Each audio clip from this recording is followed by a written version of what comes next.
মাঘ মাসের শুরুতেই কি তবে বিদায় জানাচ্ছে কনকনে ঠান্ডা, নাকি এটি কেবল ঝড়ের আগে স্তব্ধতা? শহর কলকাতা থেকে শুরু করে দক্ষিণবঙ্গের জেলাগুলিতে শীতের আমেজ হঠাৎ করেই কেমন যেন ফিকে হয়ে আসছে। আর ঠিক এই কারণেই সাধারণ মানুষের মনে এখন একটাই বড় প্রশ্ন দানা বাঁধছে।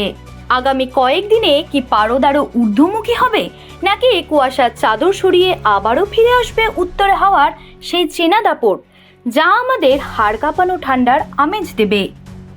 বিশেষ করে বাঙালির উৎসব সরস্বতী পুজোর দিন আবহাওয়া ঠিক কেমন থাকবে তা নিয়ে আলিপুর আবহাওয়া দপ্তর যে চাঞ্চল্যকর পূর্বাভাস দিয়েছে তা জানলে আপনিও হয়তো অবাক হতে পারেন।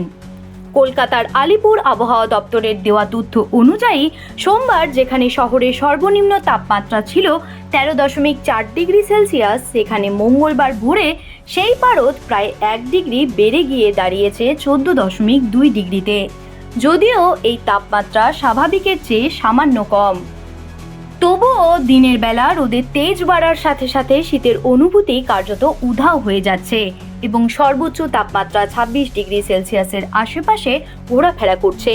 বাতাসে জলীয় বাষ্পের পরিমাণ বা আপেক্ষিক আর্দ্রতা 46 থেকে 95% মধ্যে থাকায় ভোরের দিকে হালকা থেকে মাঝারি কুয়াশা দেখা দিলেও বেলা বাড়ার সাথে সাথে আকাশ পরিষ্কার হয়ে যাচ্ছে। দক্ষিণবঙ্গের জেলাগুলিতে আগামী 2 থেকে 3 দিনের মধ্যে রাতের তাপমাত্রা আরও 2 থেকে 3 ডিগ্রি বাড়তে পারে বলে জানা যাচ্ছে, যার ফলে ভোরের দিকের সেই শিরশিরানি ভাবটাও অনেকটাই কমে যাওয়ার সম্ভাবনা রয়েছে। অন্যদিকে উত্তরবঙ্গের জেলাগুলিতে আগামী 7 দিন তাপমাত্রার খুব একটা বড় পরিবর্তন হবে না এবং সেখানে পাহাড়ি এলাকায় তাপমাত্রা 3 থেকে 5 ডিগ্রির আশেপাশে থাকলেও সমতলে তা 10 থেকে 15 ডিগ্রির মধ্যেই বজায় থাকবে। রাজ্যের সব জেলাতেই আপাতত শুষ্ক আবহাওয়া থাকবে এবং কোথাও কোনো বৃষ্টির সম্ভাবনা নেই, তবে কুয়াশার কারণে কোথাও কোথাও দৃশ্যমানতা 200 মিটারে নেমে আসতে পারে বলে সতর্কতা জারি করা হয়েছে। বাঙালির আবেগের উৎসব সরস্বতী পুজোয় যারা হলুদ শাড়ি বা পাঞ্জাবি পরে ঘোরার পরিকল্পনা করছেন তাদের জন্য হাওয়া অফিসের খবর হলো যে পুজোর দিন জাঁকিয়ে শীত পড়ার সম্ভাবনা খুবই কম।